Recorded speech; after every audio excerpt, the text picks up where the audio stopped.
What's up, guys? It's Josh Bryan, also known as the Intelligent Moron, and I'm here with a review.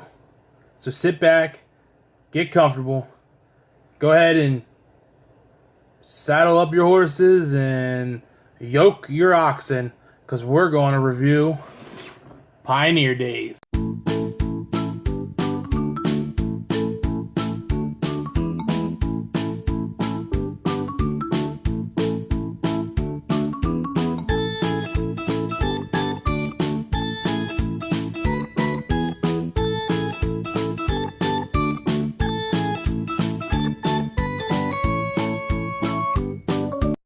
Alright, that's right, guys. We're going to have a little review about Pioneer Days by Tasty Minstrel Games. This game was made by Matthew Dunstan and Chris Marling. It's for 2 to 4 players, and it says it takes about 45 to 75 minutes.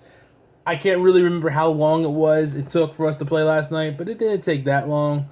It might have been 45 to 75, but it didn't feel like it. So that's one of the best things about this game. Tasty Minstrel, they never really disappoint. All their big box games are usually amazing. So this one definitely was not any lackluster of that. This game was a really decent, fun game. I enjoyed it quite a bit. It will definitely be staying in the collection, and it will definitely keep on getting some playthroughs. This one is more of like a dice drafting game. You form like a dice pool of sorts, and you're using those dice for different abilities and to recruit people and to earn money. And it's a really nice little mechanic. It's really fun. And then whatever dice you don't use, it actually starts pushing diseases and famine and raiders and storms all your way by not being used. So then after your next turn, when it's still sitting out there, you're like, oh man, we really need to use that one. If we don't use it, it's going to make it keep on moving further and further.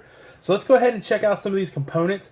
I know I didn't do an unboxing for this game, so I'm just going to run over the components real quick, check them out a little bit, and give you guys a little rundown of like the basics of the game, and then you'll see exactly what I mean as far as the dice pooling and whatnot, how much fun it can be. Alright, so first off, we'll go over the score tracker, which is just really cool because the score tracker itself looks like a treasure map almost of exactly everything that goes along there. So this is just pretty much the score tracker, nothing special. You have these little wood wagon tokens that you help keep track of your score. And at the bottom here, you see the yellow, green, red where my finger is, blue, and the black. Those are the color of dice that are going to be in your dice pool. Yellow stands for famine. Green is disease, red is raiders, blue is storm, and then black is just wild. So you don't want to leave a black die out there, because a black die, if it stays out there and it pushes the trackers, it pushes all of the trackers. And I'll show you what I mean here in just a second.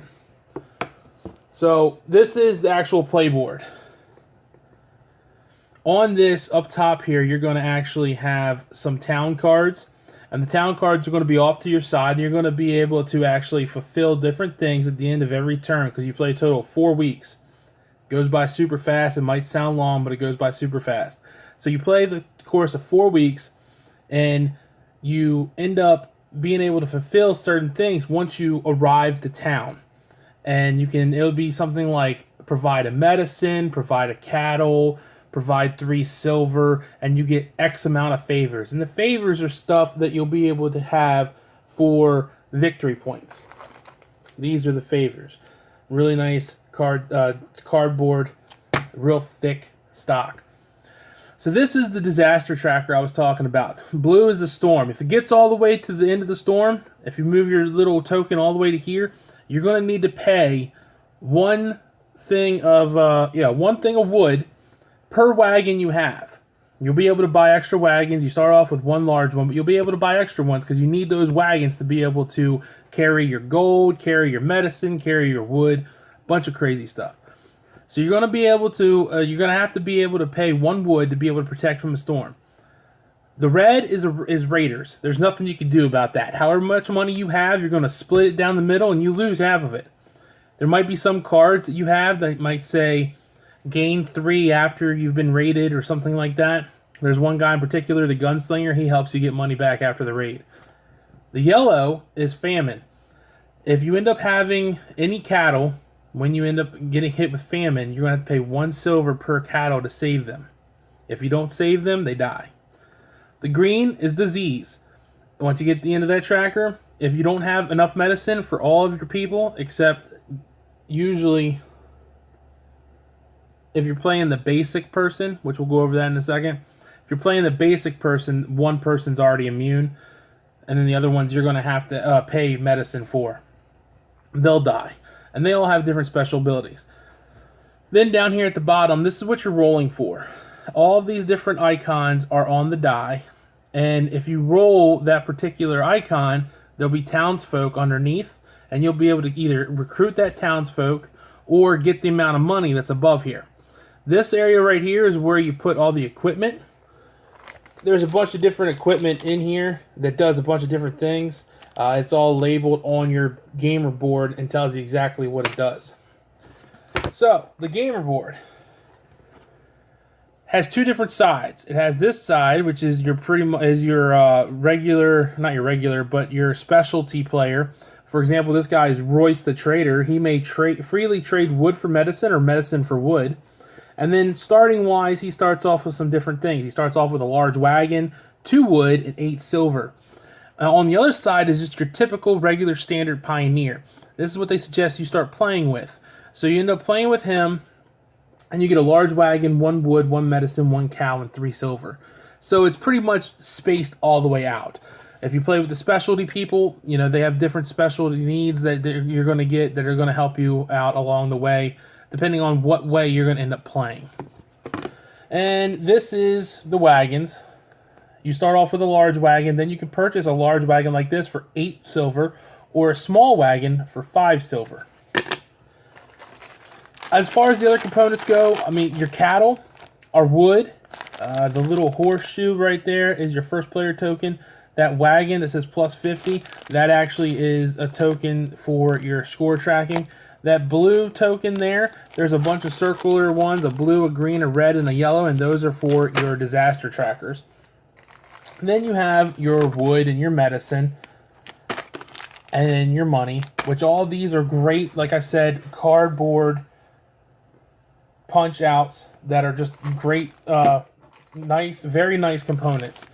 Now there are these -2 VP broken tokens. These things here are, if you cannot weather the storm and pay 1 wood for the storms that hit you, you're going to have to put one of these on one of your wagons.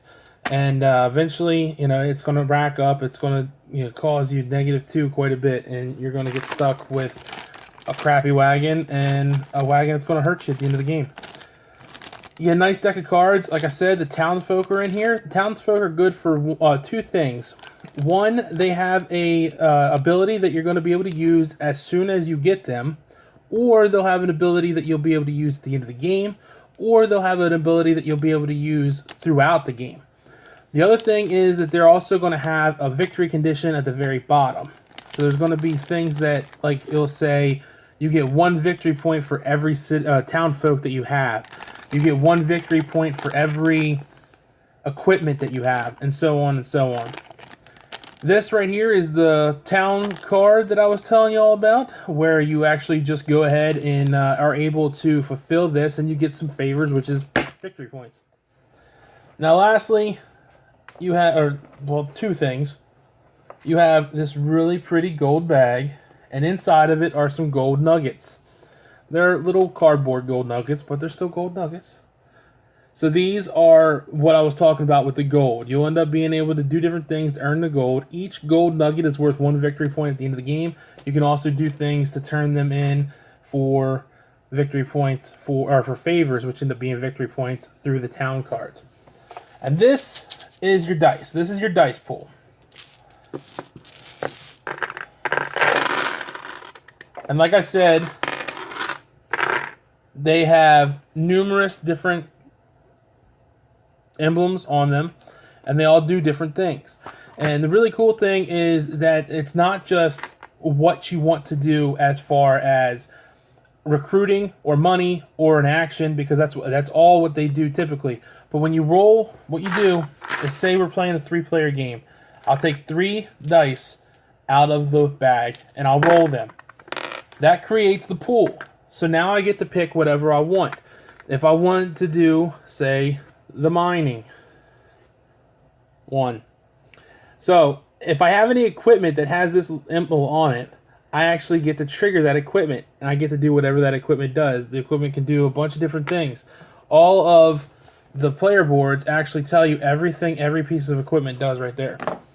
So if I had the mining, and I end up using that, and I end up having equipment that gets triggered, it gets triggered. But then on top of that, I then get to use the mining to either get 2 silver or get the townsfolk card that's right here.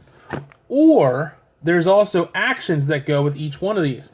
So mining, for example, will let me pick 1 gold nugget out of the gold bag. A cow will let me get 1 free cow. A wild will let me do whatever I want. A medicine gets me a free medicine. Wood gets me a free wood. And equip lets me pick a piece of equipment that's available.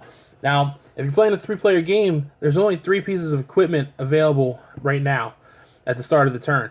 Once things start getting picked over, they don't get replenished. So the only thing that can be done multiple times is anything for money.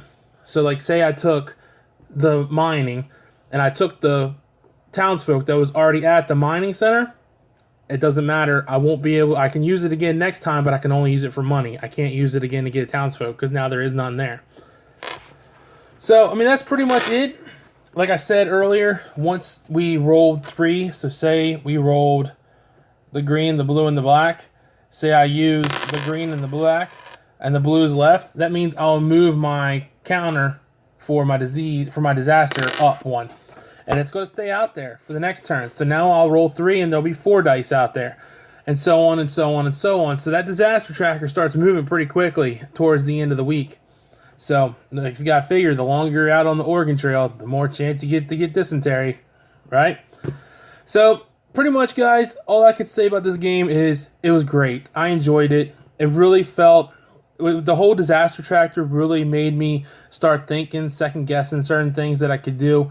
I ended up starting to buy certain things and didn't have enough money left over to fulfill certain things for the town once I arrived there, so that kind of was a bummer. But I had a whole bunch of people that were following me that ended up to the final town with me. And all in all, I think this was a great game. I enjoy it. I love the whole dice pooling aspect, dice drafting aspect. I thought that was great. So to me, Pioneer Days is a great game. I think I might have said it earlier in the video. I'm not sure, but I'm going to say it now. This definitely will be staying in my collection. This is definitely going to get a bunch of other playthroughs. I can't wait to take it with my little gaming group and actually play with some guys that are more gamers than my son. And so yeah, until next time, hope you enjoyed this review. Make sure you please hit the like, comment, subscribe button. Make sure you hit that bell, ding, so that you get all the notifications when I do release new videos. And I will be coming back soon with some more reviews, so take it easy.